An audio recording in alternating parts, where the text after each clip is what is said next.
ሰላም ጤና ይስጥልኝ የተከበራችሁ የአውራምባ ታይምስ ተከታታዮች እንደምሰነበታችሁ እንደምን አላችሁ? በያላችሁበት ሰላምና ጤና እንመኛለን ተመልካቾች። ዛሬ ብዙ አዳዲስ መረጃዎች አሉን። በዋናነት 3 ናቸው ዛሬ ወደ እናንተ የምናቀርባቸው አዳዲስ መረጃዎች። እንግዲህ ይህንኑ መረጃ ሰበር ዜና ማለት ይቻላል። የአሜሪካ ኤምባሲ ልዑካን ወደ መቀለ ተጉዟል። 2 ጊዜ ነው የተጓዙት። ሁለቱንም በዝርዝር እናቀርብላችኋለን። ባለፈው ሳምንት የትግራይ ጊዜያዊ አስተዳደር ፕሬዝዳንት ሌተናንት ጀነራል ታደሰ ወረደን ሊያነጋግሩ ሄደዋል። ትላንት ደግሞ የህወሓትና የሰራዊት አመራሮችን አነጋግረዋል። የአሁኑ ጉዞ የተለየ ነው። ከዚህ በፊት ልክ እንደነበረው የዲፕሎማቶች ጉዞ አይነት መልክ ያለው አይደለም። ይቅርታ ተመልካቾች። ከዚህ በፊት በተደጋጋሚ እንደተዘገበው የአውሮፓ ህብረትም የተለያዩ የአውሮፓ አምባሳደሮችን በተለያየ አጋጣሚ ወደ ትግራይ ይጓዛሉ። ያለው ቴንሽን እንዲጠብ ለውይይት ለመነጋገር ሲባል ነበር ከዚህ በፊት ዲፕሎማቶች ወደ መቀለ የሚጓዙት። የአሁኑ ግን የተለየ መልእክት ያለው የተለየ ተልዕኮ ያለው ጉዞ ነው ተመልካቾች። በዝርዝር እናቀርብላቸዋለን። ከዛ በተጨማሪ የሻዕቢያ መንግስት ለትግራይ ወታደራዊና የፖለቲካ አመራሮች የጉዞ ሰነድ ዋጋ ይፋ አድርጓል። እንግዲህ ይህ የጉዞ ሰነድ ዋጋ በጣም አስገራሚ ነው ተብሏል። እጅግ ውድ ነው ተብሏል። ለምን እንደሚያስፈልግ ከምን አንጻርም እንደሆነ ከዚህ በፊት ከነበረው ልምድም አንጻር ምን እንደሚመስል በዝርዝር የምናቀርበው ይሆናል። ከዛ በተጨማሪ የህወሓት አመራሮች ያው ሰሞኑን በዋናነት ትግራይ ላይ ያለው ዜና ነው። የህወሓት አመራሮች ከ6 ዓመት በፊት የነበረው መንግስት ይመለስ በሚል የተለያዩ ህዝባዊ ስብሰባዎች ሲያደርጉ ነበር። እንግዲህ ውሳኔዎች ባለፈው ሳምንት አክሱም የተደረገውን ስብሰባ ተከትሎ ከዛ በኋላ በተለያዩ ወረዳዎች፣ ዞኖች እንዲሁም የከተማ አስተዳደሮች ያው በእነሱ የካድሬ መዋቅር ላይ ያሉ አባላትን እየሰበሰቡ ያው መንግስታችን ይመለስ ከ6 ዓመት በፊት ተመርጦ የነበረውና ፕሪቶሪያ ላይ የተሻረው የክልሉ ጊዜያዊ የክልሉ ምክር ቤት ወደ ስራው መመለስ አለበት፣ ስለዚህ አመራሮችም እንደ አዲስ መመረጥ አለባቸው በሚል ያው ብዙ ጊዜ በተለያዩ ዜናዎች ሰሞኑን ሰምታችሁታል ይህን መረጃ። እሱም የተለያየ ግብረ መልስ እያስተናገደ ነው። እንግዲህ ከተለያየ በዚህ ጉዳይ ላይ ምሁራን፣ የሚዲያ ፐርሶናሊቲስ፣ ተቃዋሚ ፓርቲዎች፣ የንግድና የሲቪክ ማህበራት እንዲሁም በመደበኛና የመደበኛ አደረጃጀት ያሉ የክልሉ ልሂቃን ተቃውሞ የሚያቀርቡበት ሁኔታ ነው ያለው። በነገራችን ላይ ይህ ጉዳይ በአብዛኛው በትግራይ ልሂቃን በቲፒኤልኤፍ መዋቅር ውስጥ ያሉ ካልሆኑ በስተቀር ብዙ መዘዝ የሚያመጣ ወደ ጦርነት በድጋሚ የሚከተን አይነት ውሳኔ ነው ተብሎ ብዙ ተቃውሞ እየቀረበበት ነው። ለአንዳንዶቹ የመዝናኛ ምንጭ ሆኗል። መንግስት ወደኋላ ሄደ መንግስት መመለስ የሚቻል ከሆነ ለምን በአክሱም ስልጣኔ ዘመነ መንግስት የነበረውን መንግስት ለምን አንመሰረትም የሚሉ ቀልዶችም እንዲሁም የተለያዩ ለሳቅ ምንጭ የሚሆኑ የተለያዩ ቀልዶች እየተፈጠሩ ነው። ያን የተሰዉ አመራሮች የሚመለሱ እንዲሁም ደግሞ አንዳንዶቹ የክልሉ ምክር ቤት አሁን ከግማሽ በላይ አባላቱ የሉም። አንዳንዶቹ በህይወት የሉም። አንዳንዶቹ በተለያየ የፖለቲካ አሰላለፍ ላይ ሆነው አሁን ከግማሽ በላይ ማለት በሚቻል መልኩ የክልሉ ምክር ቤት በአሁኑ ሰዓት የሉም። ከዛ በመነሳት ያው ብዙ ሀሳብ እየተሰጠበት ነው። ስለዚህ እሱን ተከትሎ እንግዲህ በተለያየ ዞን፣ ወረዳ ያሉ የህወሓት አደረጃጀቶች እንግዲህ ያኔ የማዕከላዊ ኮሚቴ ስብሰባው ተከትሎ አሁንም ያንኑ ውሳኔ ያው እንደግፋለን እያሉ ውሳኔ እየሰጡ ነው። እንግዲህ ከዚሁ ጋር ተያይዞ አንድ የሚነሳ ነጥብ ምንድን ነው? የህወሓት ከፍተኛ አመራር አባል የሆኑት ዶክተር አዲስ አለም ባሌማ ሰሞኑን የዙም ሚቲንግ ነበራቸው በውጭ ከሚኖሩ ደጋፊዎቻቸው ጋር። በዚህ ውይይታቸው የተናገሩት አንድ አነጋጋሪ ድምፅ ወጥተዋል። በዚህ ድምፅ ያው እንደምንም 1 ሳምንት ቢፈጅብን ነው ከዚህ በኋላ ጊዜ አስተዳደሩን ጠራርገን ያው ከስር ስራውን እየሰራን ነው፣ ከዛ በኋላ ያው መስመር ለማስያዝ ብዙ አንቸገርም አይነት የሚል ነው። እሱም የተለያዩ ግብረ መልሶችን እያገኘ ነው። በአጠቃላይ ይህ መንግስታችንን መልስ የሚል ጉዳይ ያው ከግራም ከቀኝም ሰዎች አስተያየት እየሰጡበት ነው። ዛሬ ወደ ቀረጻ ከመግባታችን በፊት የክልሉ የሰላምና ጸጥታ ቢሮ ደግፈዋለሁ ብለዋል። ኢንፋክት ደግፈዋለሁ ብቻ አይደለም ያለው የክልሉ ሰላምና ጸጥታ ቢሮ ሰራተኞች ይሄ መንግስትን የመመለስ አስፈላጊነት ትክክል እንደሆነ አመኑበት ይላል። ያው ስብሰባ እንዳደረጉና ያንን ተገቢ እንደሆነ አድርገው እንደወሰኑ ነው። ብዙ ጊዜ እንዲህ አይነት የህወሓትን አሰራር የሚያውቅ ሰው እንዲህ አይነት ነገር ከላይ ወደታች ነው የሚወርደው። ብዙ ጊዜ ውሳኔዎች ሲወሰኑ ከላይ ሊቀመንበሩ፣ ጽሕፈት ቤት ኃላፊዎቹ እንዲሁም ስራ አስፈጻሚ ላይ ያሉ ሰዎች እንዲህ ለምን አናደርግም ብሎ ይወስኑና ያንን ውሳኔ ነው ወደታች የሚወርደው መዋቅሩን ጠብቆ ማለት ነው። ከዛ በኋላ ወደታች ይወርዳል። ጉባኤ ይደረግ ይባላል ወይ ኮንፈረንስ ይደረግ ይባላል።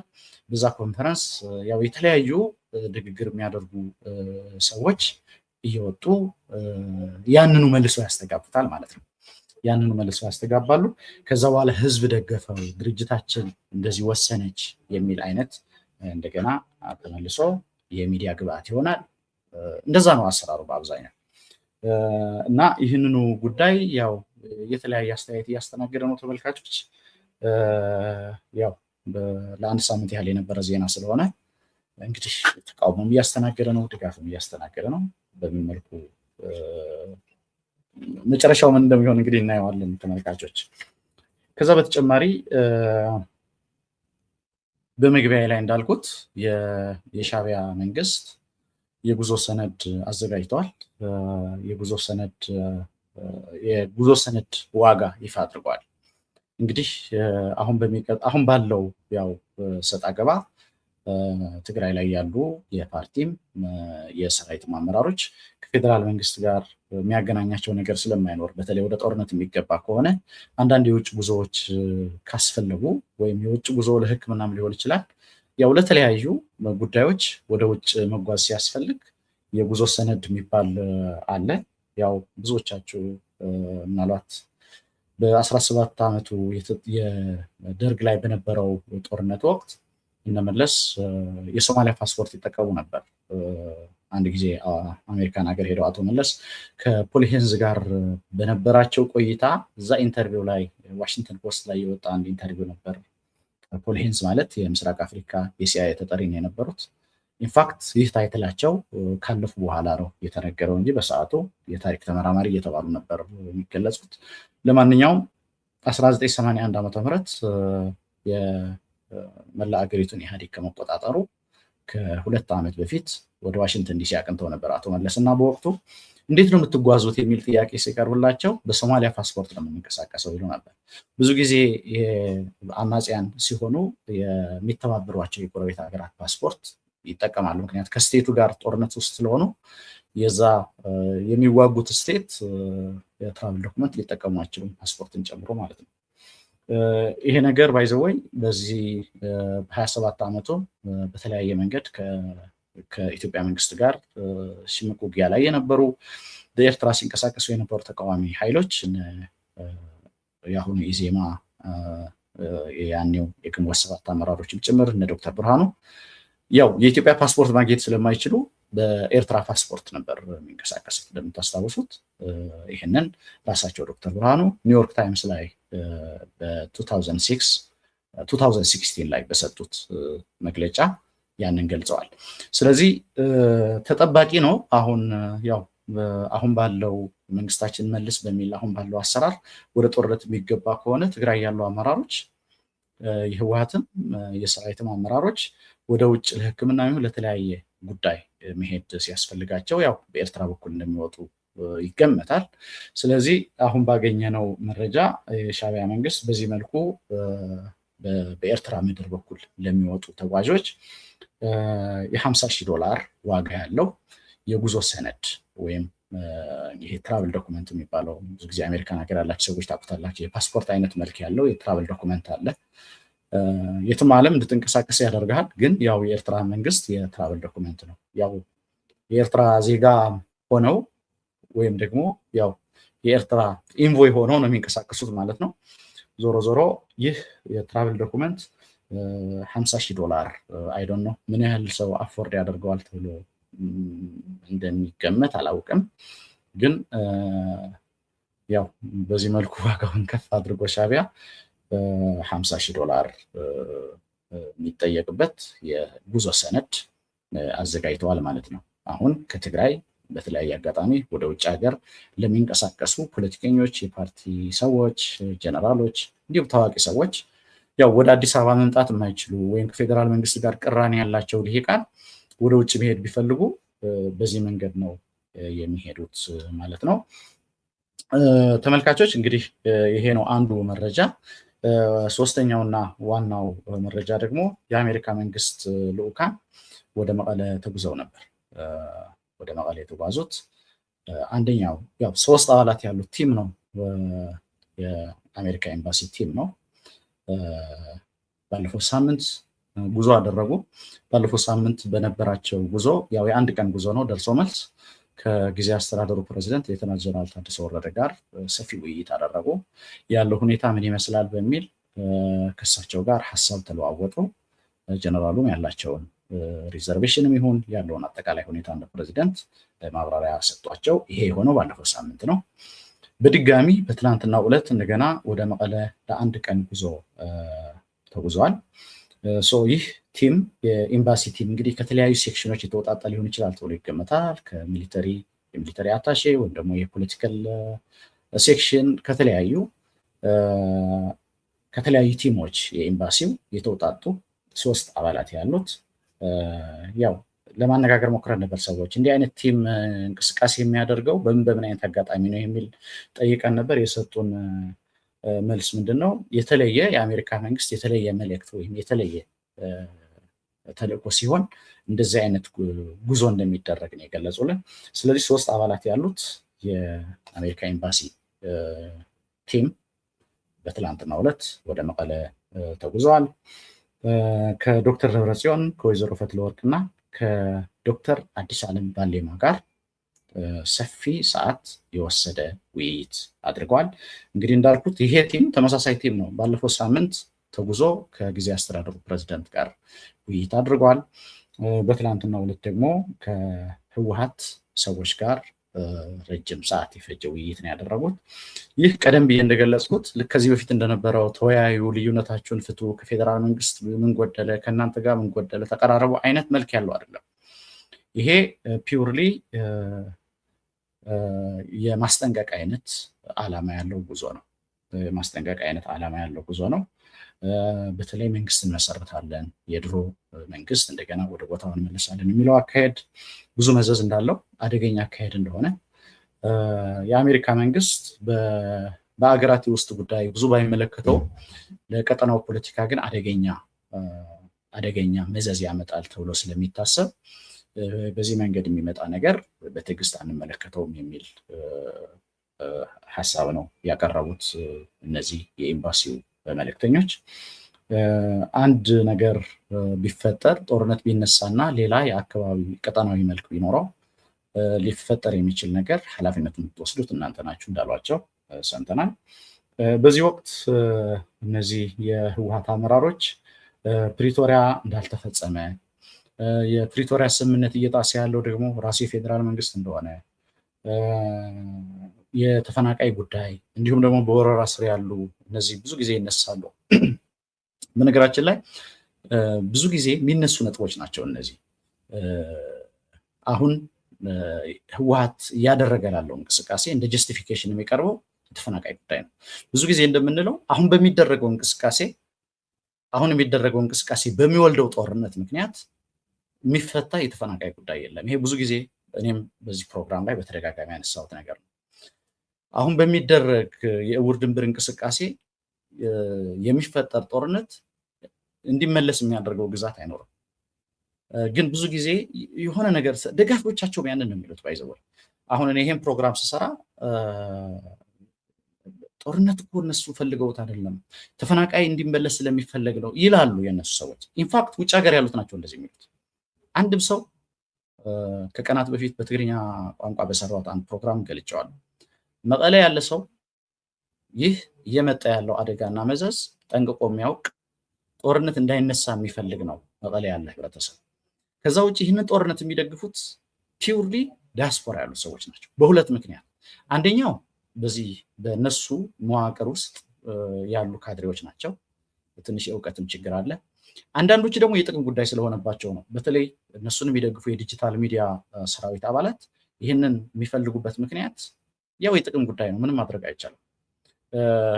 አሁን ይህን ነገር መዘዙ ብዙ ነው፣ ብዙ ዋጋ ያስከፍላል ብለን ስንቃወም እኛን አሁን ይተቻሉ።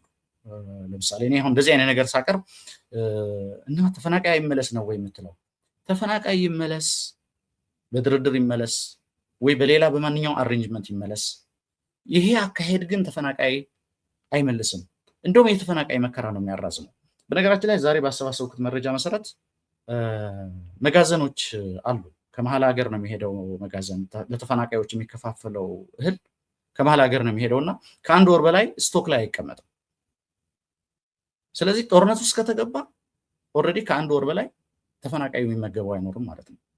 ስለዚህ በቃ አሁን ለተፈናቃይ መፍትሄ ተብሎ እንግዲህ ወደ ጦርነት የሚገባ ከሆነ እያልኩ ያለሁት ይሄኛው አካሄድ የሚወልደው ጦርነት ስለሆነ ነው። ሌላ የሚወልደው ነገር የለም።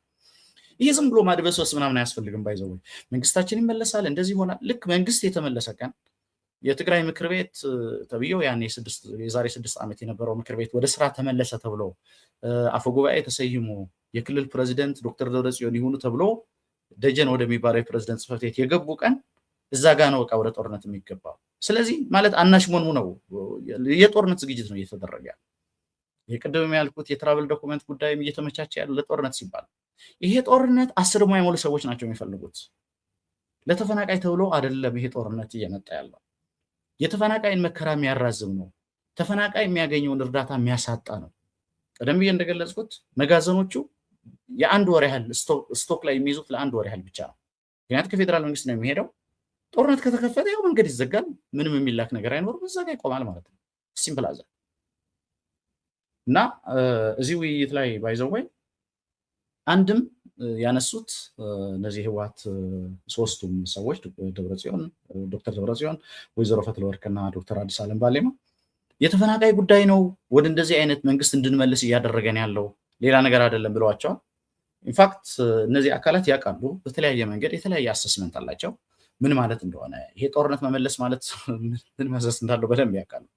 ግን ይሄ እንደ ሽፋን ይጠቀሙበታል። ሁሌ ተፈናቃይ እንደዚህ ሆነ ይባላል። በዚህ መንገድ አሁን ባለው የእብደት አካሄድ የሞተን መንግስት ቀስቅሶ የሞተን ቅድም እንዳልኩት የተለያዩ ቀልዶች ይነሳሉ በዚህ ዙሪያ።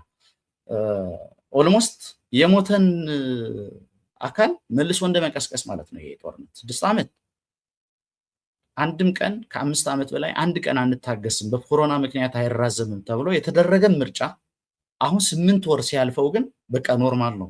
በእነሱ አሬንጅመንት ሲሆን ሁሉም ነገር ኖርማል ነው፣ በሌላ አካል ሲሆን ነገር የተሳሳተ ነው። እንደዚህ አይነት እብደት የትም የሚያደርስ አይነት እብደት አይደለም። ለዛ ነው የምንቃወም። እኔ አሁን እንደዚህ ብዬ ስናገር አንዳንድ ቅድም እንዳልኩት ያው ውጭ ሀገር ያሉት ናቸው የሚቃወሙን እንጂ አገር ውስጥ ያሉት አይቃወሙም። ያውቁታል መዘዙ። አገር ውስጥ ስል ትግራይ ያለ ሙሉ ለሙሉ ይሄን ጦርነት አይፈልገውም። የተወሰኑ ሰዎች ያው ቀደም ብዬ እንደገለጽኩት የዚህ ጦርነት ባለቤቶች 10 አይሞሉም። ባይዘው የተወሰኑ ወታደራዊ አመራሮች፣ የተወሰኑ ፖለቲካዊ አመራሮች አሉ። እያንዳንዱ አመራር ለራሱ ፐርሰናል ጌን ነው የሚጠቀምበት ጦርነት። አንዳንዱ ወንድሙ ጦር መሳሪያ ለማቅረብ እንዲመቸው፣ አንዳንዱ የወርቅ ንግድ ወደ ብሔራዊ ባንክ የሚመጣውን አቅጣጫውን ቀይረው ወደ ሌላ አቅጣጫ በመላክ መክበር የሚፈልግ፣ አንዳንዱ የታሰረ ልጁን ለማስፈታት፣ አንዳንዱ ደግሞ ወደ ፕሬዚደንት ኦፊስ ተመልሶ ፕሬዚደንት የሚል ታይትል ለማግኘት፣ ሁሉም የራሱ የሆነ ፐርሰናል ምክንያት ነው ያለው ይህን ጦርነት የሚፈልግበት። ከዛ በተረፈ ይሄ ያለው ጨዋታ ይሄ ተፈናቃይ ለመመለስ ግዛት ለመመለስ በዚህ መንገድ የሚመለስ ግዛት የለም። ፈጣሪ እድሜ ይስጠን፣ እናያለን። ምክንያቱም የሳምንታት ጉዳይ ነው። በዚህ አካሄዳቸው በሳምንታት ውስጥ የምናየው ነው። እንግዲህ ጦርነት ውስጥ ገብተው የሚያስመልሱት ግዛትና የሚመለስ ተፈናቃይ ካለ እናያለን። ያው ዜናውን ትሰማላችሁ። ለተፈናቃዮች የሚቀርብ የምግብ እርዳታ መንገድ በመዘጋቱ ምክንያት በጦርነቱ ምክንያት ማቅረብ አልተቻለው የሚል ዜና ትሰማላችሁ።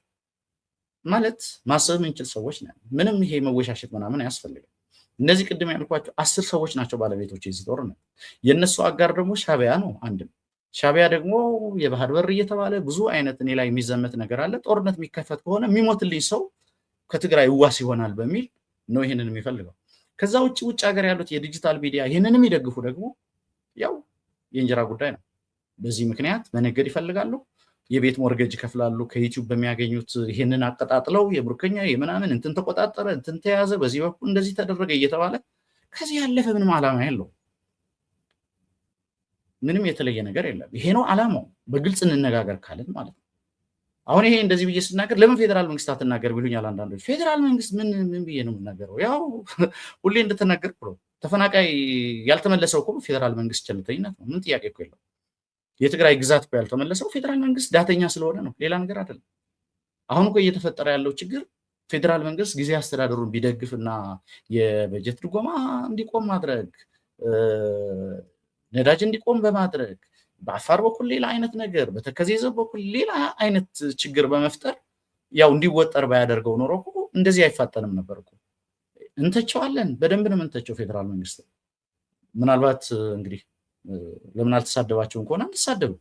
የምንተቻቸውን ሰዎች እየተሳደብን አይደለም፣ ግን መተቸት ያለብንን መተቸት ባለብን ልክ እንተቻለን።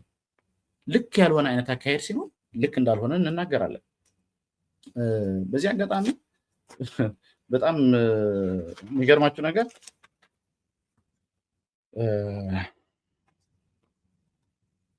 የሰሞኑን አንድ መረጃ ሲሸራሸር ነበር። የአሜሪካ መንግስት ጽምዶ ይደግፋል። በጣም እኮ ነው የሚያስብ። ለኤርትራ መንግስት እንደዚህ አድርጎ ማዕቀብ እንዲነሳ ይፈልጋል። ማዕቀብ እንዲነሳ የማድረግ እንቅስቃሴ እያደረገ ነው። ስለዚህ ያ ማለት ኤርትራን ይደግፋል ማለት ነው። ስለዚህ ከኤርትራ መንግስት ጋር መስራት በአሜሪካ መንግስት በኩል የሚፈለግ አይነት አቅጣጫ ነው። የሚፈለግ አቅጣጫ እንዳልሆነ ቅድም ካቀረብኩላችሁ መረጃ መረዳት ይቻላል። አንድ ችግር ቢፈጠር ኃላፊነት ትወስዳላችሁ ብሏቸዋል የአሜሪካ መንግስት ልዑካን።